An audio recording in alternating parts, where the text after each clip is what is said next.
Hi, today we're going to be talking about why the Falcon 9 does not have fins. When you look at model rockets, one of the first things you notice is that they have fins at the back of them. But if you look at some of the larger rockets, like SpaceX's Falcon 9 or Rocket Lab's Electron, you notice that they don't really have fins. And I was confused as to why this was for a while, so today we're going to be talking about why they don't have fins. Before we see why the Falcon 9 doesn't have fins, first we need to see why model rockets do have fins. The reason why they have fins is to keep the nose of the rocket pointing up during flight and then the engines of the rocket pointing down. The main forces acting on a rocket in flight are gravity, thrust, and aerodynamic forces. And aerodynamic forces is mainly composed of just drag, which is a force that acts in a direction opposite to the rocket's velocity. There's a concept in physics called the center of gravity, which is the point on a body where you can model all gravitational forces acting on. Similarly, there's a concept called center of pressure, where we can model all the aerodynamic forces to be acting upon. And intuitively, we can see that if we increase the surface area exposed to aerodynamic forces near the rear of the rocket, the center of pressure would be moving closer to the rear of the rocket. So the reason why the fins are there are to move the center of pressure to the rear of the rocket and keep it behind the center of gravity. By behind, I mean closer to the tail. You want the center of gravity to be further up near the nose. And the reason this is because drag mainly points in the direction opposite to velocity. So if we were to draw a force at the center of pressure pointing downwards, we can see that if the rocket were to be perturbed off vertical, this drag force would be acting on the center of pressure, and it would rotate the rocket about the center of gravity. And if the center of gravity is above the center of pressure, what this acts to do is to straighten out the rocket and keep it moving vertically. And this is incredibly important because this provides a concept called static stability.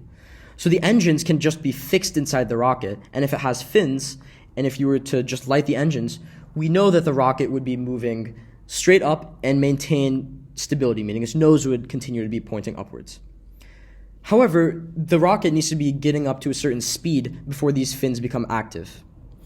Since aerodynamic forces are directly proportional, or they're proportional to the square of the velocity, if we were to have the rocket moving very slowly, this aerodynamic force would be very small, and therefore the correcting torque on the rocket that tries to keep the nose pointing straight would be very low.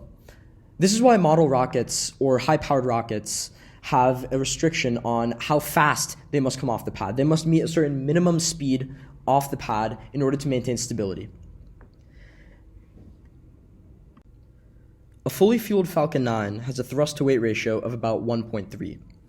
What this means is that it would take some time for the rocket to get up to the speeds necessary for the fins to become active and start to provide stability. And in the time that it takes to reach these speeds, the rocket would have probably already lost stability.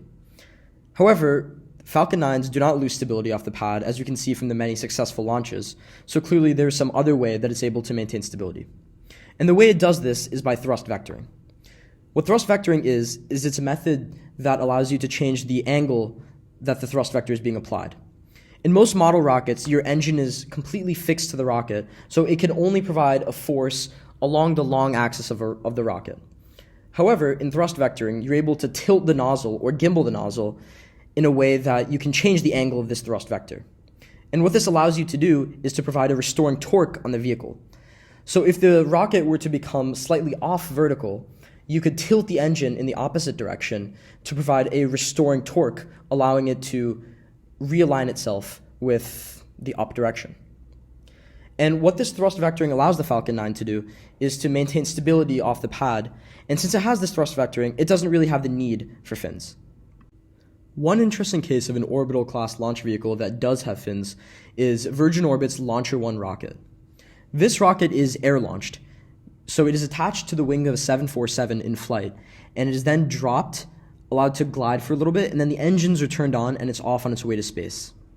The Launcher 1 does have thrust vectoring, so as soon as the engines become active, it can gimbal the nozzle and maintain its stability in flight and point in the correct direction. However, in this time period between when it's dropped and when it turns its engines on, you want the nose of the rocket to continue pointing forward. So it does need to have some amount of static stability. So that's why it has fins.